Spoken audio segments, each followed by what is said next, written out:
Bonjour. Bonjour, bonjour à toutes et à tous. Je vous vois arriver au fur et à mesure. Bonjour, bonjour. Je crois que vous êtes tous arrivés. Bon, bah écoutez, je démarre. Bonjour à toutes et tous. Nous sommes ravis de vous accueillir sur ce 20e webinaire de l'IFJR. Donc, je vais laisser un tout petit peu de temps à d'autres personnes qui vont peut-être nous rejoindre au fur et à mesure. Mais donc, le temps de ça, je vais vous rappeler quelques petites règles de fonctionnement.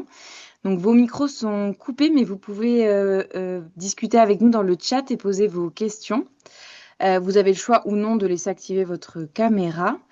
En ce qui concerne les questions, on aura un temps de 15 minutes à la fin du webinaire pour y répondre. Si toutefois on n'a pas le temps de toutes les traiter, elles feront l'objet d'une FAQ. Donc, comme vous le voyez, le webinaire est enregistré. Le lien de replay sera envoyé à tous les inscrits dans la semaine qui suit le webinaire. Il sera accompagné ou pas de la FAQ en fonction. Et ensuite, le replay sera diffusé quelques jours plus tard sur nos canaux de communication. Donc, je pense qu'on peut démarrer. Euh, je pense qu'on a à peu près tout le monde. Donc, le thème d'aujourd'hui, c'est la justice restaurative dans les violences routières. Donc, pour traiter ce sujet, j'accueille trois intervenants que je vais vous présenter. Je vous remercie à tous les trois d'être là. Donc, Paul, je commence par toi. Paul Banzoulou, tu es directeur de la recherche et de la diffusion à l'ENAP. Tu es animateur des premières rencontres détenues-victimes en France à Poissy et tu es également formateur en justice restaurative. Tu as plus récemment écrit un article qui a pour titre Accidents, violences routières et réparation, la justice restaurative comme horizon d'apaisement, qui sera publié dans un ouvrage euh, donc dont le titre est La route entre horizon et trajectoire, enjeux de sécurité et de mobilité, qui sera publié très prochainement. On vous mettra d'ailleurs la référence dans le chat à la fin du webinaire. Et Noémie Micoulet et Eulalie Spichiger, donc de l'IFJR, vous êtes respectivement, donc Noémie, tu es responsable du pôle pénal et Eulalie, tu es coordinatrice de l'antenne Sud-Ouest. Mais pour le sujet qui nous intéresse aujourd'hui, je vous présente plutôt de votre place de formatrice et superviseuse et également et surtout animatrice de mesures de justice restaurative que vous avez animées certaines sur les violences routières. Donc c'est le sujet qui nous intéresse aujourd'hui et vous aurez l'occasion de nous en parler durant ce webinaire. Donc pour faire une toute petite introduction, Paul, si tu me le permets, je vais m'appuyer sur des éléments de l'introduction de ton article. Donc on a choisi de traiter le sujet des violences routières aujourd'hui car c'est une infraction qui est souvent la grande oubliée de la justice restaurative du fait du caractère parfois involontaire des faits. Pour autant, c'est une infraction et c'est ce que tu dis dans ton introduction, Paul, qui constitue l'une des premières causes de décès et d'invalidité en France. Donc entraînant notamment des conséquences physiques, mais aussi psychologiques et émotionnelles, autant pour les victimes que pour les auteurs. Donc la justice restaurative a toute sa place dans ce sujet, et c'est pour cela qu'on le traite aujourd'hui. Donc sans plus attendre, on va démarrer les interactions avec vous. Donc comme je viens de le dire, c'est une thématique qui a toute sa place en justice restaurative, laquelle est possible à tout stade de la procédure. Mais du coup, je voudrais savoir qu'est-ce qu'il en est du présententiel dans le cas des violences routières. Est-ce que c'est possible? Est-ce qu'il y a des spécificités? Je vous laisse la parole à tous les trois. Vous choisissez qui Bon, démarre. je vais commencer. Je te remercie, Alexandra. Je remercie toutes les personnes qui participent à ce webinaire. Pour répondre à ta question, comme tu as fait allusion à l'article qui va paraître dans l'ouvrage que tu as indiqué, je voudrais simplement souligner que dans cet article, je fais justement la démonstration que la justice restaurative est un outil pertinent pour les violences routières qui se présentent comme une réponse complémentaire qui permet de réintégrer la dimension humaine à ces violences que l'on qualifie très souvent d'accidents avec une dimension presque neutre. Je m'appuie dans cet article sur des expériences de terrain, des médiations restauratives qui ont été menées un peu partout et des rencontres condamnées, victimes menées dans différents départements en milieu ouvert. Et d'ailleurs, je remercie l'IFJR du soutien qui m'a été apporté pour réunir l'ensemble des éléments dont j'avais besoin. Alors, tu demandes qu'en est-il de la justice restaurative en matière de violence conjugale pour le présententiel. Moi, j'ai constaté en travaillant sur ce sujet que les violences routières nous permettaient justement de montrer que la justice restaurative peut s'insérer, comme le prévoit la loi, à tous les stades de la procédure pénale. On a l'habitude de travailler sur la phase de l'exécution des peines, mais les mesures que j'ai pu exploiter ont été pour certaines réalisées dans la phase présententielle. Et là, on voit les bénéfices en fait que les personnes peuvent retirer, que ce soit pour des médiations restauratives ou pour des dispositifs collectifs, les bénéfices qui sont finalement de permettre à la personne d'arriver au procès, quand il y a un procès, plus apaisé, puisque l'émotion a pu être exprimée dans cette phase, les réponses qui sont plutôt de l'ordre du sens à donner à ce qui est arrivé ont pu être apportées aussi dans cette phase Noémie, Pardon. j'ai quelque chose qui me vient au final. Vas-y, Lali, vas-y. Parce que le présentiel, ce qui est, c'est pas les rencontres de groupe qui sont complexes en présentiel, c'est la médiation restaurative. Donc pour les personnes présentes, je sais pas les notions que vous avez, mais c'est voilà, c'est la rencontre entre la victime et l'auteur de la même infraction avant le procès. Donc c'est la médiation restaurative peut poser problème en présentiel, mais légalement c'est possible. Et je voulais préciser qu'une fois j'avais échangé justement avec un magistrat. Donc c'est très rare le présentiel en justice restaurative, et un magistrat m'avait dit mais la situation des délits routiers, des accidents de la route, des violences routières, c'est vraiment les situations où même nous, magistrats, on peut se retrouver démunis au moment de l'audience, en fait.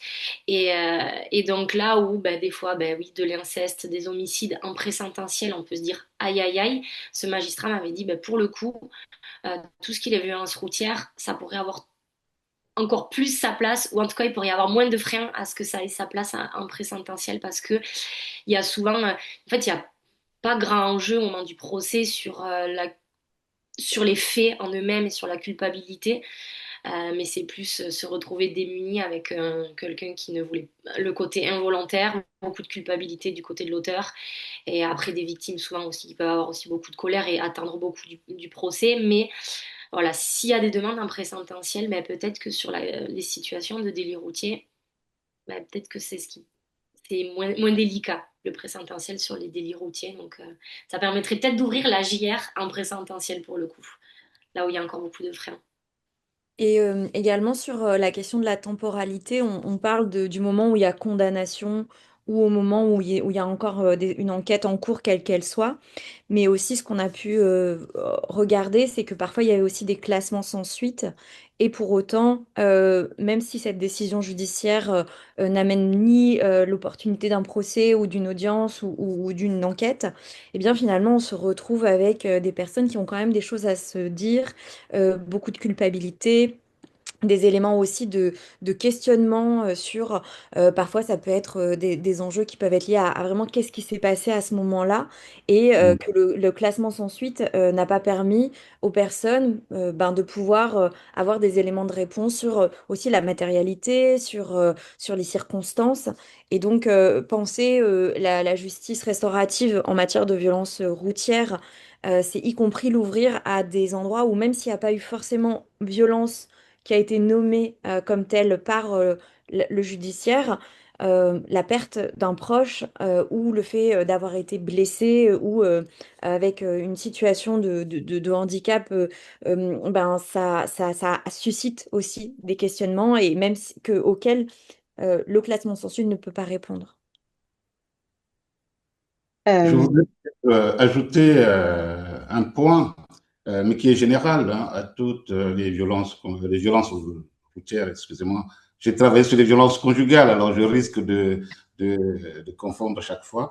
Euh, dans le cas des violences routières, il y a une sorte d'identification qui est facilitée par le fait donc de ce caractère, on va dire, accidentel qui introduit la notion de l'aléa, qui amène à se dire j'aurais pu être à la place de cette personne, mais il y a aussi que par rapport à la délinquance classique, les auteurs dans ces affaires ressemblent beaucoup moins finalement, on va dire, aux stigmates que nous avons plus ou moins à la représentation qu'on se fait d'un délinquant, puisqu'il s'agit des gens très souvent socialement insérés, des gens qui pourraient faciliter finalement une identification de la victime envers eux-mêmes et vice-versa. Et donc je crois que cette position est favorable pour que même avant le procès, les gens aient besoin de se parler pour comprendre, comme le disait Noémie tout à l'heure, les circonstances de l'accident, des questions parfois qui ne sont pas encore résolues, mais qu'on voudrait évoquer avec les personnes parce qu'à un moment donné, elles permettent d'évacuer l'émotion suscitée par l'événement. Et dans les accidents de la circulation ou dans la violence routière pour parler globalement, les auteurs comme les victimes vont avoir en fait des attentes qui sont identiques puisque de part et d'autre, on peut retrouver des traumatismes, on peut retrouver des culpabilités et l'échange permet justement d'évacuer tous ces éléments avant que la question pénale, indemnitaire, etc., n'ait été résolue. Merci, merci pour vos réponses à tous les trois. Je vais rebondir sur ce que tu disais, Noémie, sur le classement sans suite tout à l'heure pour embrayer sur un élément qui me paraît intéressant, sur la temporalité de la demande et des personnes. En parlant des personnes, vous avez beaucoup parlé de auteurs victimes, de leurs proches également. Est-ce que vous pouvez nous en dire plus sur les personnes qui souhaitent participer à ces espaces? Donc peut-être une double question sur la temporalité de la demande et les personnes qui souhaitent y participer, ou en tout cas qui en font la demande. Alors, je peux répondre à une des questions et puis laisser les collègues répondre à d'autres. Sur la question des personnes qui font ces démarches, peut-être sortir aussi de cet endroit de auteur victime pour aller vers des personnes concernées ou des personnes qui sont affectées ou qui vivent des répercussions. Et donc, on peut aussi, et on a pu le voir, nous, dans les mesures qu'on a pu mettre en place, c'est que parfois, le proche, la personne concernée, c'est aussi un proche. Ça peut être l'époux, l'épouse, le compagnon, la compagne, l'enfant, le frère, la sœur. Euh, et donc finalement, la question, c'est quel impact finalement c'est ce qui s'est produit, la violence routière ou alors l'accident, quel impact, comment ça impacte les personnes et qui ça impacte. Et donc sur cette question de qui, ben, je dirais toutes les personnes qui sont concernées. Et nous, on a pu voir dans des retours qu'on a pu à faire, des parents, des frères, des sœurs, aussi des conjointes, conjoints qui étaient soutenants, en tout cas avec la personne qui avait commis cet accident ou qui avait été à l'origine de cet accident, et qui aussi vont soutenir le dialogue parce que eux-mêmes sont affectés ou parce que peut-être leur proche n'est plus en capacité de pouvoir s'exprimer ou va s'exprimer avec des difficultés. Et donc, je dirais que sur cette question de qui, eh bien, en fait, c'est assez large et parfois aussi se dire que euh, on fige un peu en disant victime, auteur, mais je dirais personne concernée, personne affectée, personne qui vivent des répercussions liées à ça. Je laisse les collègues répondre, compléter aussi. Peut-être un complément par rapport à ce que tu dis, Noémie. Quelque chose qui me vient, c'est que en médiation restaurative, en général, il y a une personne victime, une personne auteur. Voilà. Et comme Noémie le dit, euh, ça peut être plus large avec des proches. Et je trouve que sur les situations qu'on a eues de médiation restaurative sur cette thématique-là, des violences routières, on se retrouve avec des médiations restauratives élargies. C'est aussi possible dans les autres infractions, mais je trouve que c'est beaucoup plus je sais pas si c'est systématique, mais beaucoup plus régulier, où ben, ça va être le couple de personnes qui ont perdu leur enfant au moment de l'accident qui va demander à être présent. Ou c'est voilà, un couple de personnes, ou un frère et une sœur qui sont là, ou un couple un couple qui fait une médiation avec la personne à l'origine de l'accident, l'auteur, mais le frère de la victime aussi demande à faire, et donc il va y avoir deux médiations avec l'auteur, mais séparées. Et donc je trouve que c'est plus large que sur d'autres infractions où souvent c'est que victime-auteur. Mais là, peut-être aussi parce que souvent les personnes victimes peuvent être décédées, et donc souvent c'est les proches, et donc déjà rien que le terme de proche, ça fait quelque chose de plus large. Mais ça, c'est quelque chose qu'on a pu remarquer dans la médiation restaurative où, en effet, ça peut être plus large que juste victime-auteur direct. Mm. Et c'est assez régulier dans les retours qu'on a au final. Mm. Ouais, et En c'est un peu... étudiant, Pardon. pardon, en étudiant justement les cas que vous avez accompagnés, j'ai été frappé par le fait que dans les violences routières, il y a une décatégorisation des participants. Nous Mm. sommes habitués en justice restaurative à parler des victimes et des auteurs, et ces catégories ne sont plus aussi fixes dans le cadre des violences routières, parce que, comme je le disais tout à l'heure, on retrouve de part et d'autre des handicaps, des séquelles, des souffrances émotionnelles. Et on peut aussi se retrouver dans des situations où la personne qui a provoqué l'accident est décédée et que ses parents demandent dans une médiation à rencontrer le survivant qui n'était pas à l'origine de l'accident, mais qui pour autant vit avec ce drame. Et les violences routières nous amènent, en tout cas du point de vue de la réflexion, cette nouveauté sur une sorte d'alliance qui se met en place que je pourrais qualifier d'alliance de souffrance. Mm. Et pour compléter ce que dit Eulalie, aussi des personnes identifiées comme auteurs ou comme étant responsables. Et parfois, la personne qui peut être un accident ou une situation, les situations dont on parle, on peuvent avoir des origines qu'on peut remonter un peu au-delà. Par exemple, ça va être, je sais pas moi, une personne qui est victime d'un accident de la circulation et qui va avoir eu consommé des substances, de l'alcool ou des drogues, et qui va en fait, parce que intoxiqué, peut-être moins de vigilance.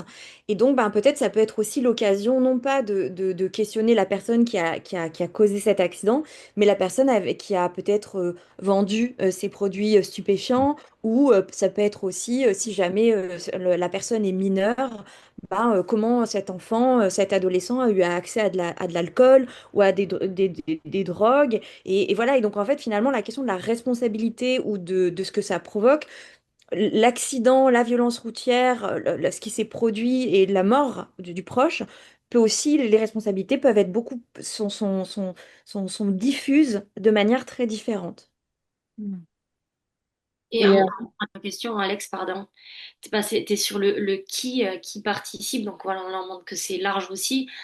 Mais il y a aussi qui peut faire les demandes. Alors c'est toujours pareil, en justice restaurative, ça peut être la victime qui demande, et donc les proches de victime ou auteurs. Moi, je trouve que c'est important de rappeler que l'information, elle n'est pas assez faite. Et sur les accidents de la route, pour toutes les situations qu'on a, en fait, on est tellement sur des quiproquos, sur des victimes qui vont dire, il n'a même pas essayé de nous contacter, donc ça veut dire qu'ils s'en fichent, qu'il n'y a pas d'intérêt, ils se sentent, voilà. Alors que si on prend le côté auteur, il y a à peu près tous les auteurs qui disent, en fait, je voulais les contacter, mais en fait, je ne sais pas quand le faire, à quel moment, avant l'enterrement, après l'enterrement, et après, est-ce qu'ils ont repris leur vie, et comment le faire, est-ce que je toque à leur porte, est-ce que je les appelle, je ne sais pas où ils habitent, peut-être aussi d'ailleurs. Et il y a vraiment ouais, ce vide qui existe entre ces deux personnes où il y a eu quelque chose de brutal dans tous les sens du terme et de soudain. Et du coup, je remets une couche sur il faut informer. Et j'ai presque envie de dire aux professionnels, mais peut-être sur les accidents de la route, enfin, sur les délits routiers, les violences routières, c'est presque peut-être les situations, c'est peut-être plus simple d'informer dans ces situations, mais allez-y, il faut le faire, il faut informer parce que il y a souvent cette volonté de dialoguer et souvent ce truc de pas savoir comment s'y prendre. Je pense notamment aux auteurs.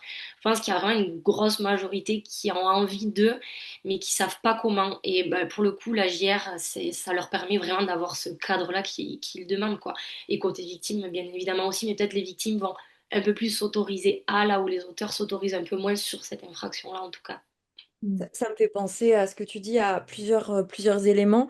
Dans une des situations que j'ai accompagnées sur ce sujet-là, euh, dans l'immédiat de l'accident qui s'est produit, la personne victime est allée au commissariat pour pouvoir rencontrer la personne à l'origine de l'accident. Et le proche en fait de la personne victime et pour pouvoir échanger dans cette immédiateté. Et ça n'a pas pu être fait pour des raisons on peut comprendre d'un point de vue judiciaire, mais qui en fait a permis aussi de dire que l'intention du dialogue a été présente dans les heures qui ont suivi l'accident. Et j'ai eu un échange avec une collègue de la Belgique qui m'expliquait, mais alors pour le moment, je peux pas vous en faire à quelque chose, je peux pas vous donner plus d'explications que ce que je vais vous donner, mais de ce que je comprends, c'est que nos collègues ont en tout cas acté le fait que plus l'information de l'intention du dialogue était tôt entre les personnes qui sont concernées par ce type de fait, eh bien, ça peut faciliter le dialogue. Et c'est ce que disait Eulalie. Parfois, ça peut enlever des questions de quiproquo. Ça peut enlever des questions aussi de dire, mais cette personne n'a même pas tenté de nous rejoindre et on peut comprendre que dans l'immédiateté de la douleur ou des gestions de tout ce que ça suppose, ce type de situation, ben, les personnes n'ont pas la possibilité, la capacité, l'envie, etc. de se parler, mais il y a des moments où le dialogue va être rendu possible. Et dans ce dialogue rendu possible, savoir qu'il y avait une intention de départ de dialoguer, d'échanger, ça peut aussi faciliter l'après. Et Et dans des situations où il y a eu un décès, pour l'entourage, euh, la, la médiation restaurative, par exemple, va leur permettre d'avoir des réponses à des questions simples. Par exemple, quelles ont été les dernières paroles de mon conjoint, de ma conjointe, de mon enfant, etc. Et ça, c'est des choses qui ont un impact très, très important dans la reconstruction finalement des familles endeuillées. Dans l'une des mesures que j'ai analysées, il y avait effectivement cette mère dont le fils, à l'origine de l'accident, a été décédé, mais sa préoccupation, c'était de savoir est-ce que mon fils portait bien son casque au moment de l'accident? Qu'est-ce qu'il a pu dire avant de s'en aller? Et ces éléments, on ne peut pas les avoir avec le procès. Euh, en tout cas, quand il n'y a pas eu procès, dans leur cas, il y a eu classement sans suite, on ne peut les obtenir qu'auprès des personnes qui ont participé à l'accident. Donc, on voit bien que la complémentarité entre la justice restaurative et la réponse pénale ou l'absence de réponse pénale permet justement de soutenir qu'il y a effectivement une vraie place à offrir aux personnes dans le cadre du dispositif que nous mettons en place. effectivement, c'est une notion, le fait de la place de chacun et de qui souhaite intégrer les dialogues. Vous avez apporté des éléments que j'essaye de rassembler peut-être en une seule et même question. Vous avez parlé de classement sans suite, de la notion de responsabilisation, qui est auteur, qui est victime, quand ça se mélange un petit peu. Dans le cas d'un acte qui est involontaire, on peut avoir facilement un classement sans suite. Est-ce qu'on a une distinction dans le traitement des mesures, ou en tout cas dans la façon de mettre en place la justice restaurative, quand il s'agit donc d'un accident, en tout cas d'un acte involontaire, dans lequel il y a souvent un classement sans suite, d'un délit routier où là, il y a peut-être une notion plus évidente, entre guillemets, d'auteur et de victime? Vous y avez déjà un tout petit peu répondu, mais je voudrais peut-être vraiment préciser sur cet élément-là. Euh, Moi, enfin, Paul, peut-être qu'il complétera parce qu'il en a un peu parlé, mais moi, la différence que je vois, c'est qu'en effet, nous, en matière de justice restaurative, on parle beaucoup d'auteur et de victime pour présenter la justice restaurative. Enfin, ça, autant on aime décloisonner en justice restaurative, mais c'est vrai que là, on vient cloisonner, on met un peu case victime-auteur, en tout cas pour expliquer. Et là, ça nous demande de décloisonner un peu, c'est ce que disait Paul, et peut-être qu'il complétera après. Mais par exemple, si on a une demande d'une victime, il y a eu un classement sans suite parce que c'est-à-dire qu'il n'y a pas eu de stupéfiants, il n'y a pas eu de drogue, voilà. C'est un accident, peut-être, voilà, vraiment la définition de terme de l'accident. Et la personne responsable est peut-être celui qui est décédé, comme disait Paul. Et en fait, on va aller contacter l'autre personne qui était là. Euh, mais en fait, on ne peut pas dire que c'est l'auteur. Il y a eu un classement sans suite. Lui, oui, il était en l'accident, mais en termes de responsabilité, il n'est pas responsable. Du coup, ben, peut-être certains diront, bah, mais il n'y a pas d'infraction, il n'y a pas de JR. Mais en fait, oui, il y a un événement commun douloureux. Et il y a des choses à se dire sur ce qui s'est passé. Paul donnait des exemples avant de est-ce que le casque était attaché, qu'est-ce qui s'est passé, comment va la personne. Enfin, je veux pas empiéter, je pense qu'après on parlera des attentes. Je veux pas qu'on parle trop je veux pas trop donner des termes Tout d'attente à là. fait. Mais du coup, c'est vrai en fait, ça va être peut-être les questions des termes qu'on choisit. Mais j'ai envie de dire, même sur des situations de classement sans suite pour des violences sexuelles, on va faire aussi attention. En fait, c'est peut-être plus spécifique au classement sans suite, ça, mais peut-être pas parler d'auteur, mais voilà, de parler plus de personnes concernées par un événement commun, comme Noémie le disait avant. Et parce que enfin, il faut vraiment être très vigilant à ça. On peut pas débarquer dans la vie de quelqu'un et dire oui, l'homicide routier que vous avez provoqué, en fait, s'il y a eu un classement sans suite, vous comprenez bien qu'il faut faire très très attention aux mots qu'on emploie. Donc, ça serait un peu ce décloisonnement, mais après, je trouve que le reste assez similaire, le fait qu'il y a eu drogue ou pas Paul, drogue. si tu veux. Mais ce que moi je pourrais souligner, c'est le fait quand même que la justice restaurative a contribué à transformer en profondeur la perception qu'on peut avoir de la violence routière. On qualifie très souvent d'accident, mais en fait, quand les gens se rencontrent, les victimes et les auteurs, finalement, ces accidents sont requalifiés comme des actes aux conséquences humaines graves et durable pour les personnes. Donc l'auteur, même quand ça n'a pas été volontaire, même quand il n'y a pas eu d'infraction à la base, mais lorsqu'il est confronté au récit des victimes, il prend conscience de finalement l'ampleur des dommages que l'acte a pu avoir pour les victimes. Et ça, c'est un élément vraiment important où on voit que d'une perception plus abstraite, on va, à travers ces échanges, avoir une expérience plus incarnée de cet accident, parce qu'on relie les conséquences dans la relation à l'autre. Et ça transforme à la fois la minimisation parfois que les auteurs ont souvent derrière cette notion d'accident, mais aussi le déni qui peut aussi cacher les responsabilités individuelles qu'on a pu avoir en amont parce qu'on a fumé, parce qu'on a conduit sous l'état alcoolique, etc. Ouais, très bien. Et je dirais à l'inverse, peut-être juste pour compléter, je dirais aussi à l'inverse que il peut y avoir aussi une énorme culpabilité qui peut être portée par les personnes qui ont causé ces accidents ou ces violences routières. Et aussi, la rencontre avec le dialogue peut aussi permettre de remettre la responsabilité, la culpabilité dans un endroit plus juste et aussi plus attendu de la part des proches, des personnes victimes notamment, qui peuvent aussi non pas relativiser ce qui s'est passé, mais amener un endroit de justesse vis-à-vis de ce que cette culpabilité aussi peut engendrer comme conséquence dans la vie des personnes, qui peut être une culpabilité destructrice et de remettre à sa juste place, ou en tout cas dans une juste humanité, permettre à la personne qui est responsable, qui se sent responsable, de pouvoir se dire de quelle manière je peux assumer ça sans être dans la destruction de soi-même, parce que trop de culpabilité par rapport à ça aussi. Ça, c'est aussi, cet enjeu-là peut se retrouver aussi dans ces endroits-là.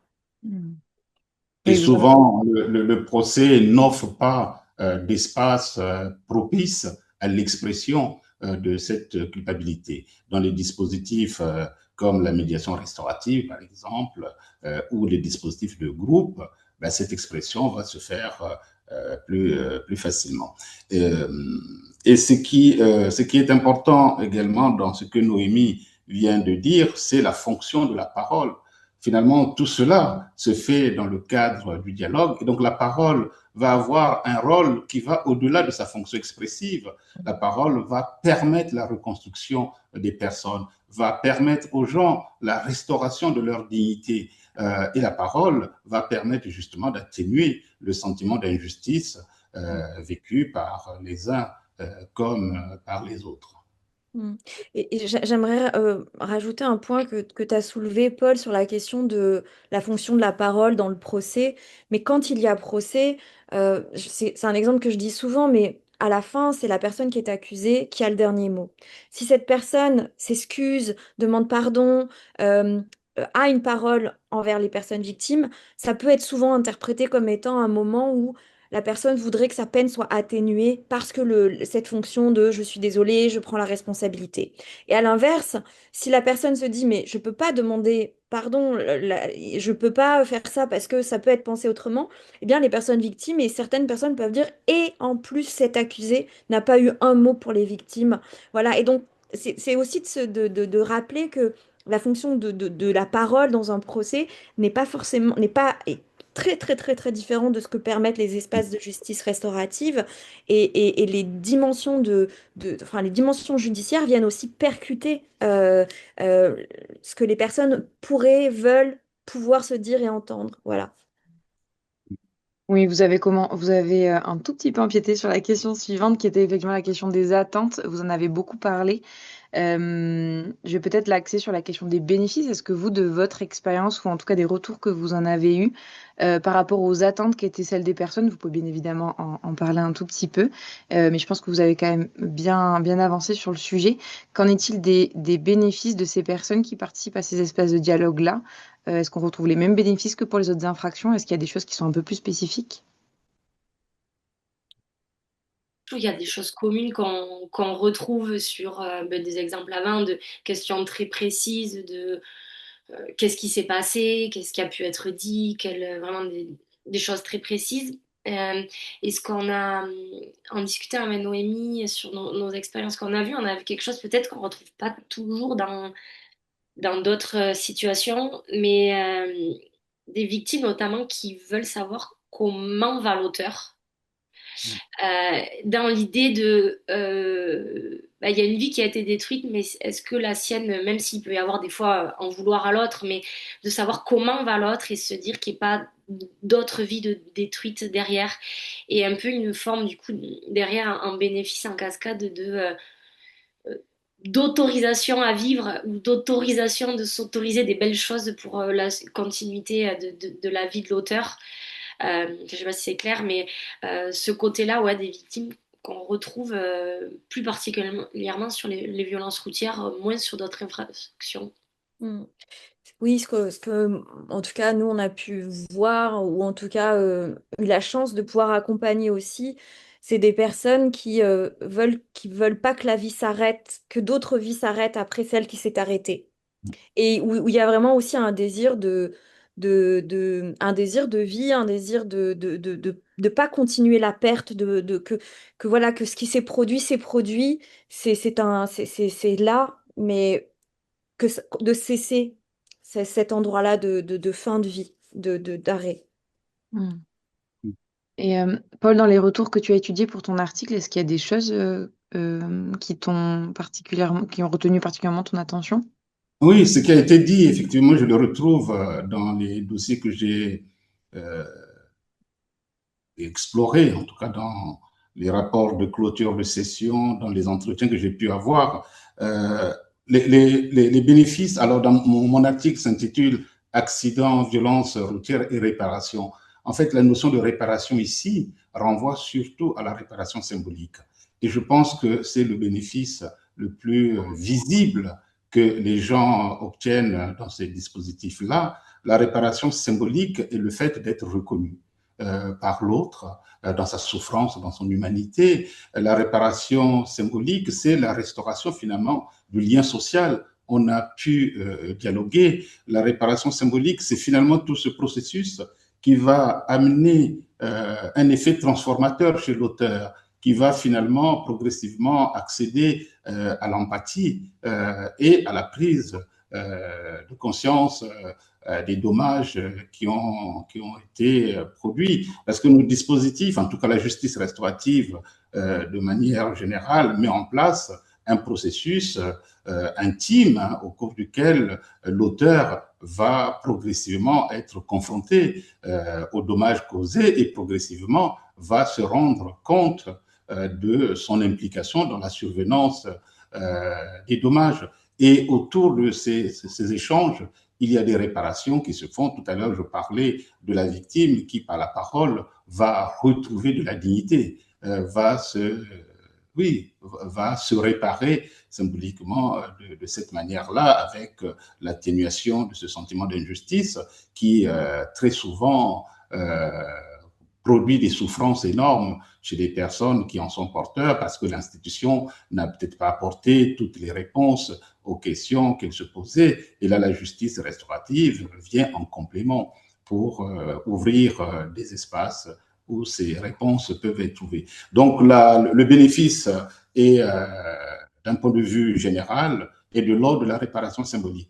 Après, les dossiers que j'ai analysés d'un point de vue quantitatif, on ne peut pas dire qu'il y a un impact direct sur la prévention de la récidive, comme on aime le dire dans nos institutions, mais on voit quand même que le processus de prise de conscience qui est mis en place, on voit chez les auteurs en fait, se développer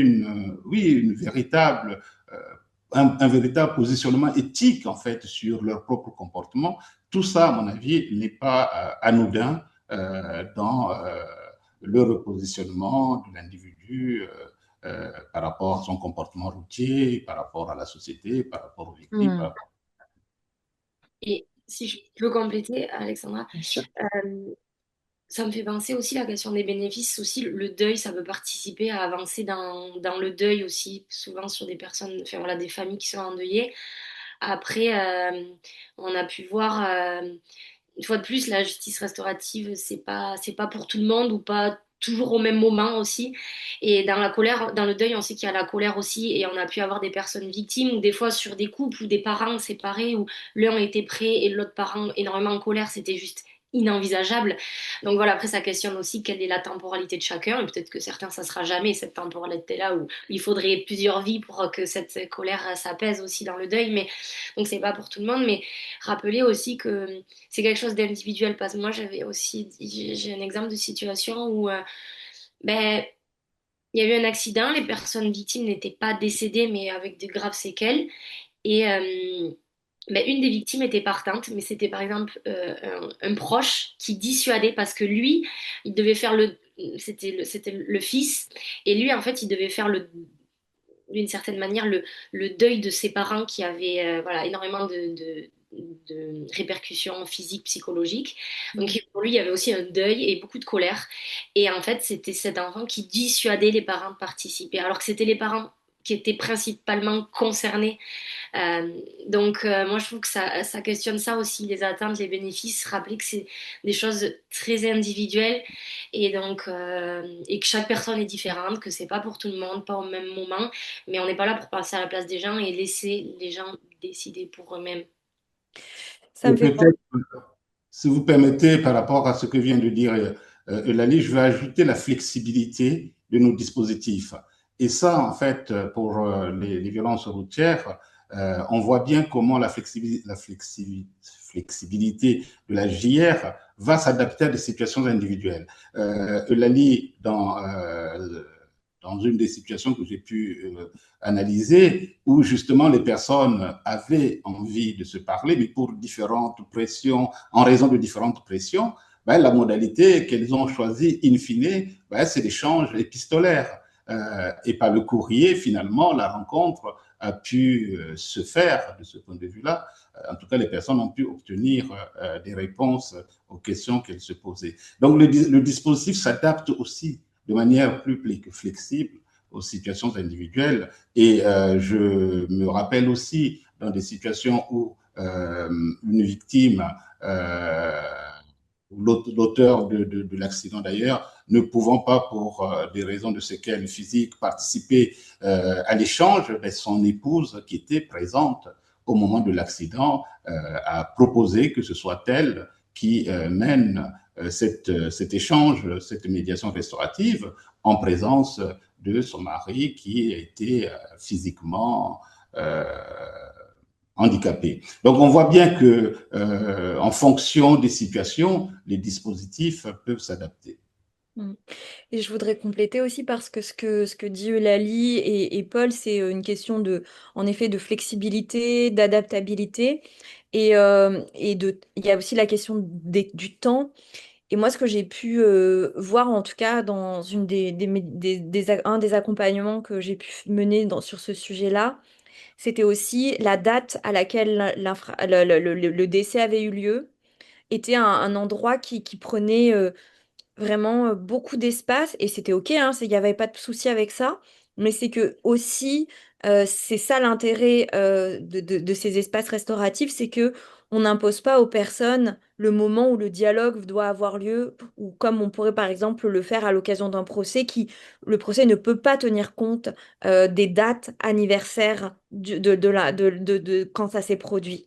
Et pour autant, ces dates anniversaires sont majeures, c'est des moments où chaque année, les personnes se rappellent qu'il y a un an, il y a 2 ans, il y a 3 ans, il y a 10 ans, il y a 20 ans, ça s'est produit. Et ces dates anniversaires, elles concernent autant toutes les personnes concernées. Et de fait, elles ont aussi un impact. Alors, je sais que là, on est un peu dans du pratique et on est moins dans les bénéfices, mais il y a quelque chose aussi de dire qu'on fait une autre date anniversaire aussi quand le dialogue a lieu. C'est la date anniversaire où le dialogue a pu se faire. Et moi, je sais que j'ai aux dates anniversaires du dialogue des retours et parfois de participants, parce que c'est aussi à ce moment-là important, on parle en termes de bénéfices de tourner la page, mais c'est aussi de se rappeler que ce tourner la page, c'est fait à tel moment et dans ce cadre-là, etc. Et que c'est marqué aussi. Bien, merci beaucoup pour vos retours. Il vous reste 1 minute pour traiter la dernière question. Non, on a 1 ou 2 minutes. C'est une question qui est très courte que je vais vous poser à vous deux, Noémie et Paul. On a quand même beaucoup parlé de médiation restaurative, puisque voilà, j'ai l'impression que c'est quand même un dispositif qui est pas mal mis en place dans ce que vous dites. On a aussi les rencontres condamnées-victimes, rencontres détenues-victimes. Paul, tu en as un petit peu parlé, puisque c'est des choses que tu as explorées pour ton article. Donc peut-être commencer par toi. Est-ce que tu veux, en termes de spécificité, médiation restaurative, rencontre détenues-victimes, est-ce qu'il y a quelque chose de particulier dans les rencontres détenues-victimes, condamnées-victimes, qu'on n'a pas dit là sur la partie des médiations restauratives? Donc Paul et Noémie, je vous pose la question à tous les deux. Oui, ce que je voudrais dire, c'est que nos dispositifs principaux dans le cadre de la justice restaurative, la médiation restaurative et les rencontres détenues victimes en milieu fermé, condamnées victimes en milieu ouvert, finalement répondent aussi de manière complémentaire aux problématiques de violence routière, puisque nous voyons que beaucoup de gens sont condamnés pour ces infractions. On n'a pas parlé des évolutions intervenues avec la loi du 9 juillet 2025 par rapport à la lutte contre la violence routière, mais il y a des gens qui sont condamnés. Et ces personnes souhaitent aussi participer à des rencontres, que ce soit sous la modalité collective ou sur la modalité individuelle. Et là, les rencontres détenues victimes ou condamnées victimes, en fait, se font comme nous le faisons habituellement pour toutes les autres infractions dans la phase de l'exécution de la peine. Ce que j'ai constaté par contre, et Lali l'a bien expliqué, c'est que dans les autres phases, dans la phase de l'instruction, dans la phase présententielle, ben, ce sont les médiations restauratives qui sont plus adaptées, qui sont plus sollicitées. Et d'ailleurs, pour nos personnels, au niveau de l'administration pénitentiaire, les conseillers pénitentiaires d'insertion et de probation, peut-être que bon, leur place par rapport au cas d'intervention est beaucoup moins nette dans ces phases-là qu'elle ne l'est dans la phase de l'exécution de peine. Donc là, je trouve qu'une complémentarité avec tous les autres services personnels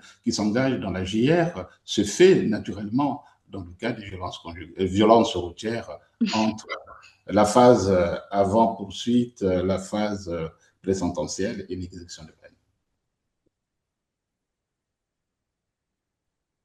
Je vais pas dire beaucoup plus, si ce n'est que dire aussi que, comme on le sait, les médiations restauratives, ça peut pas forcément être possible pour tout le monde, et que aussi les rencontres détenus condamnés victimes, c'est aussi des moments, des endroits où parfois, ou alors on veut pas rencontrer la personne qui a été à l'origine, à l'origine, peut pas, on ne veut pas rencontrer la personne victime. Donc se dire aussi que, et c'est en ça que c'est intéressant, c'est de ne pas venir figer euh, la réponse restaurative aux violences routières entendues de manière générale à la seule médiation. C'est que parfois les personnes ne peuvent pas, ne veulent pas, et offrir ces espaces-là aussi de rencontres détenues condamnées victimes, c'est aussi répondre à des besoins des attentes que les personnes Mm. nous disent, et nous adapter encore et toujours, et c'est nécessaire à elles, et pas venir figer la réponse. Voilà.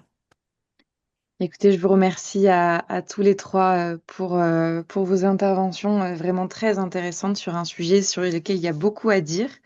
Donc, on va passer par contre au temps des questions. Désormais, il y a eu beaucoup de réactions. Je vois dans le chat des personnes qui ont pris la parole.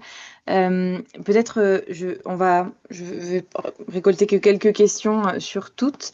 La première, ce serait, alors il me semble que c'est Perrine Saï qui la pose.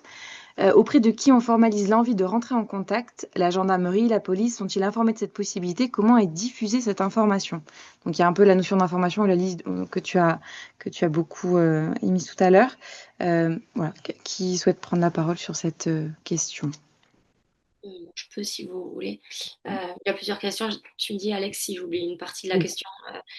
En fait, là, Perrine, vous pointez du doigt le grand sujet autour de la justice restaurative, c'est comment informer sur l'existence de la justice restaurative.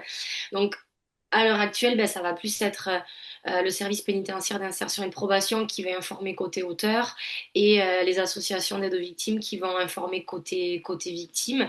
Mais cette info n'est absolument pas systématique de la part de ces deux structures que je viens de citer, mais de façon plus large, elle pourrait être faite aussi par la police, gendarmerie. Et Noémie donnait l'exemple avant de une personne victime qui était venue, du coup, avant même le procès, à la gendarmerie pour demander à rencontrer. Euh, j'ai vu Bruno Ginès qui parlait avant en tant qu'ancien pompier.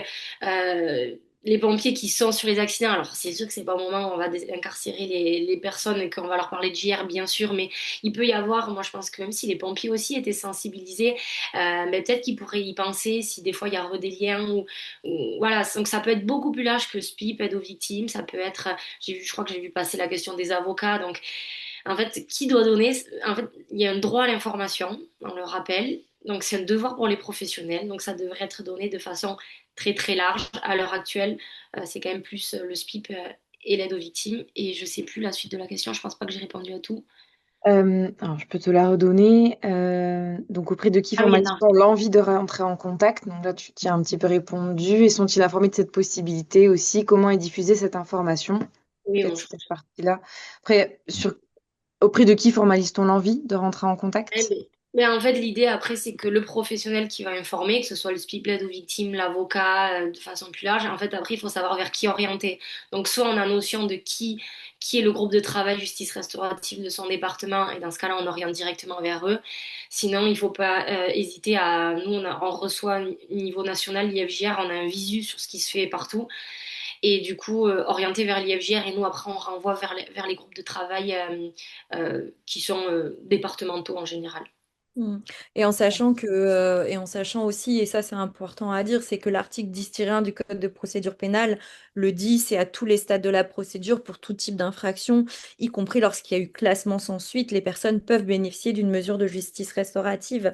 Et de fait, c'est très très ouvert. Donc, les démarches de justice restaurative en matière sur ces questions-là peuvent être accompagnées par les professionnels qui dépendent du ministère de la Justice. Donc, c'est aussi quelque chose à avoir en tête et à garder vraiment.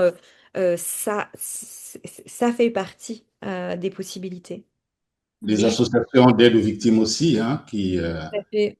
qui sont des relais importants. Dans une de mesures que j'ai étudiées, c'est la juge d'instruction qui a orienté la personne vers la justice restaurative en lui demandant d'aller rencontrer une association d'aide aux victimes. Donc, l'information peut être donnée aussi par les magistrats et nous avons tous ce devoir d'informer à tous les stades, comme le disait Noémie tout à l'heure. Tout à Et fait. Ouais. Tu me Vas-y, donnes vas-y. une très bonne transition, Paul. Pardon, merci. Je Ah, pouvais pas pardon, je voulais ajouter quelque chose. Allez-y, allez-y. Pardon. compléter parce que Perrine elle a dit. Loire-Atlantique. Après, en effet, c'est sûr qu'il n'y a pas une offre encore égale de justice restaurative partout en France. Donc, c'est pour ça, essayer de faire remonter. Et ça peut permettre de. En fait, en montrant qu'il y a de la demande, c'est ça qui fera qu'il y a plus de financement. Et ça me fait penser à une remarque de je sais plus qui que j'ai vu passer tout à l'heure quand on échangeait, qui disait qu'il n'y avait pas assez de personnes formées. Moi, je suis pas tout à fait d'accord avec ça. Des personnes formées, il y en a énormément. Le truc, c'est que les gens formés n'ont pas le temps de faire. Donc après, ça questionne le deuxième point qui est le manque de financement pour avoir des temps dédiés, parce que c'est un métier à part entière qu'on fait reposer sur des professionnels déjà existants qui n'ont pas le temps de faire. Donc il faudrait que ces professionnels aient du temps dédié. Mais du coup, je trouve que pour être juste, c'est pas qu'il manque de personnes formées, c'est juste qu'il manque de temps à ces personnes formées pour animer. C'est juste ça, ça répondait à une autre remarque. Vas-y, Oui. Alex. Ouais. Merci. Un dernier point, Noémie? Un Non, mais dernier mot?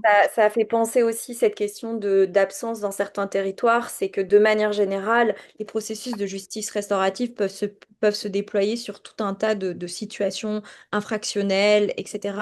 Et nous, ce qui nous aussi est un enjeu, c'est qu'au-delà de l'accès, au-delà de l'information, c'est aussi qu'il y a un schéma local cohérent et accessible aux personnes sur je souhaite participer à une mesure de justice restaurative, vers qui je vais me tourner. Et tous ces enjeux-là font que les enjeux de professionnalisation, les enjeux d'accès, les enjeux d'information, les enjeux de qui fait quoi, ça peut parfois aussi venir brouiller les informations euh, qui devraient de fait en fait être quand même assez logiques ou quand même uniformes plus ou moins sur le territoire. Et donc informer et que les personnes ne passent pas à côté d'une possibilité d'accompagnement, y compris en matière de violence routière. Et puis j'ai vu aussi sur le chat un rappel des associations qui travaillent sur la prévention routière. Évidemment, si ces personnes-là, si ces associations peuvent aussi avoir de l'information sur vers qui orienter, pourquoi, comment, quels sont les professionnels, ça aussi, c'est des enjeux nécessaires à penser et à articuler pour qu'il y ait un schéma local sur un territoire d'accès à la JR. Merci. Une autre question qui fait le lien avec ce que tu disais, Paul, sur les associations d'aide aux victimes. Il y a une personne, Anne Herzog, j'espère que je dis bien le nom de famille, je suis désolée si je l'écorche. Anne, vous demandez comment rassurer les associations de victimes qui peuvent parfois constituer un blocage à la justice restaurative. Quels sont peut-être les choses, les arguments, les choses en tout cas qu'on peut donner pour garantir la justice restaurative et voilà, quelles sont les garanties finalement peut-être de la justice restaurative? Il faudrait les intégrer au partenariat. De toute façon, la justice restaurative marche bien quand le partenariat entre le secteur associatif de l'aide aux victimes et le secteur public, par exemple, je sais pas, l'administration pénitentiaire, la PJ, en fait, tous les services publics qui mettent en place les mesures, quand le partenariat fonctionne bien. Ça permet de se connaître, ça permet justement de répondre aux questions que les uns et les autres peuvent se poser. Et cette connaissance amène à cette décatégorisation que j'évoquais plus ou moins, en fait, l'idée du monstre qui est toujours celle accolée aux auteurs peut, de ce point de vue-là, être atténuée parce que c'est aussi l'un des freins pour les associations d'aide aux victimes, la peur d'exposer les victimes à de nouvelles victimisations. Et ça se règle dans des échanges de travail avec ces associations-là. Chaque fois qu'on peut créer des partenariats avec des associations, il faudrait le faire. Alors, j'ai vu passer un message de Christina Macquart, je pense, qui dit qu'il n'y a plus de budget fléché pour les associations d'aide aux victimes en matière de justice restaurative. Là, on retrouve d'autres difficultés dans le financement de ces structures, mais d'un point de vue général, c'est par le partenariat que ça se règle. Mm. Et j'aimerais ajouter quelque chose, c'est que les oppositions qu'on voit de la part des associations de victimes, hein, je ne parle pas des associations d'aide aux victimes, pour moi, c'est aussi une question de changer nos imaginaires de réponse à ce qui s'est passé et que probablement que la colère, oui, la colère est nécessaire, la colère, elle est là, elle est présente, mais que c'est de changer nos imaginaires en pensant que le dialogue peut, pour certaines personnes, être une possibilité d'un après. Et, et je dirais aussi de cesser de penser ou de dire aux personnes victimes ce qu'elles doivent faire. C'est de leur donner l'opportunité de se choisir aux endroits où elles peuvent. Et pour moi, des structures qui sont là en soutien aux victimes devraient avoir des exigences en termes de garantie, de formation, de disponibilité, d'accessibilité, de cadre, de rigueur dans la posture, etc. Mais ne devraient pas être prescriptrices d'une attitude ou d'une manière de traverser une situation qui appartient aux personnes et qui doit... enfin, pour moi, on ne devrait pas parler à leur place. On ne devrait pas leur prescrire. On devrait leur dire, voilà les possibilités. Et si je peux compléter, moi je trouve que de façon générale, que ce soit association de victimes ou autre, en fait, quand il y a des personnes qui bloquent, c'est beaucoup de la méconnaissance. Donc en fait, pour moi, derrière, en fait, c'est expliquer comment ça fonctionne, c'est-à-dire qu'il y a qu'on part sur le volontariat, qu'il y a des entretiens de préparation individuelle, qu'on s'adapte au rythme des personnes, qu'elles peuvent changer d'avis à tout moment, que si on voit que c'est pas sécurisé, on n'y va pas. Et du coup, et en fait, et en plus sur le sujet d'aujourd'hui, des associations de victimes sur les violences routières qui seraient contre, si on leur explique et qu'ils continuent à être contre, moi j'aimerais bien voir leurs arguments aussi.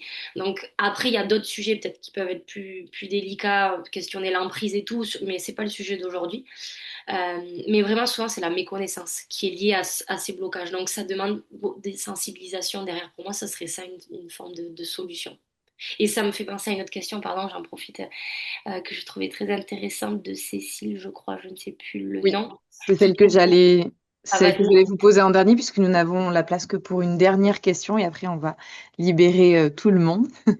C'est Cécile Rivière. Dans le cas d'un mouvement contraire de la part des deux parties, c'est-à-dire une victime qui a besoin de faire prendre conscience à l'auteur des répercussions de son acte versus un auteur qui est dévoré par la culpabilité. Donc vous avez compris, il y a deux situations.